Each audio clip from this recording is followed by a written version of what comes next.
My buddy Ken's coming over with 2 queens to introduce to the hives today, so stay tuned.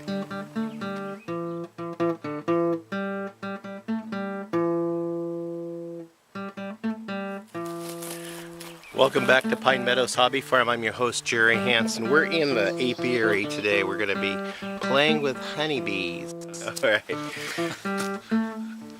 Today we're doing a split, and we're adding new queens. This is Ken Muhlstein from Zombie Apiary, and he's here, brought me a couple of queens from Northern California. Ken, tell the audience what you're doing. Well, I went down to California yesterday from Wooten's golden queens, and actually Italian queens, and they breed them to be pretty much a yellow gold bee, and they're really gorgeous and super strong bees. Cool. I noticed these 2 hives that we split, they were both from one mother hive. Correct. When they originally split. Yes. And these were just swarms that you gathered. Yes. Okay, and I can show my audience a picture of one of the swarms that you gathered right here. And that, a gorgeous swarm. It's about the size of a basketball. Mm-hmm. So we installed those about a month ago, and we fed them, and then they kind of like started rejecting the food and started just going out towards the wildflowers and gathering all the nectar. When I did a bit of a hive inspection yesterday, I noticed several frames were just heavy with honey, and there's some really good brood in each box, so each queen is doing really good.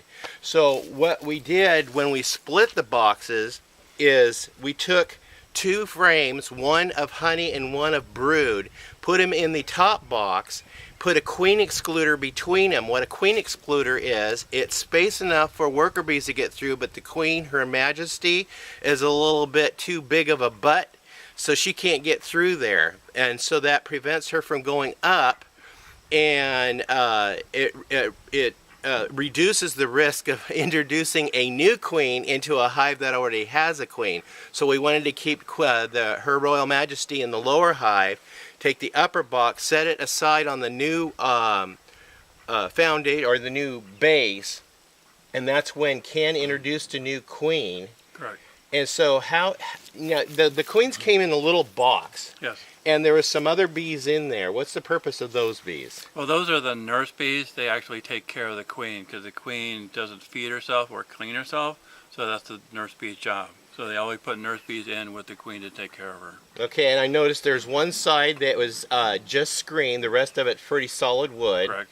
And then one end you had a cork, and the other end there was like a candy. Right. What's the purpose of the cork, and what's the purpose of the candy? Well, the cork is where they actually put the queen in and the nurse bees in, and they cork it. And then you have 2 choices. You can, when you install the queen, you can pull the cork out, and the queen comes out right away, or you punch a hole in the candy like I showed you, and that allows the worker bees to go and eat the candy away and then release the queen in about 1.5 to 2 days. So what that does is you've got, the way Jerry set this up, he's got a frame of brood and a frame of food in the top super, and that fills with nurse bees and worker bees, but they still know that they have a queen because the queen pheromones throughout those 2 boxes. So when you take that off, you'll need time for them to accept a new queen. So the time is about 1.5 days, which is about the same time that it'll take for them to eat that candy out. So the queen will be accepted. A word of caution when you guys are trying to penetrate the candy end of the queen cell with a nail, be very careful that you don't impale your queen.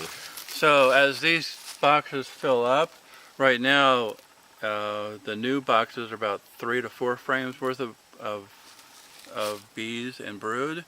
When they fill out to 7, they'll put a second box on both of those. And putting an empty framed box super on top of full frames when they're up to 7 out of 10 frames that are filled, this reduces their inclination to want to build a supersedure cell, which is a queen cell, and raise another queen and then split, taking half the hive with them and creating a swarm. Right. So one interesting note for beekeepers is keeping empty frames for your bees so your queen has plenty of cells to lay in and can stay busy.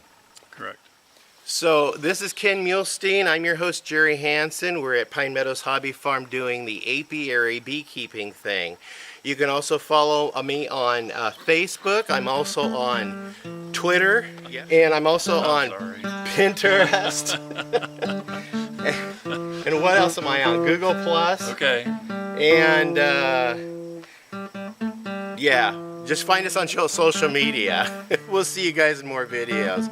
Thanks, Ken, so much for those You're queens. welcome. Happy birthday. Bye-bye.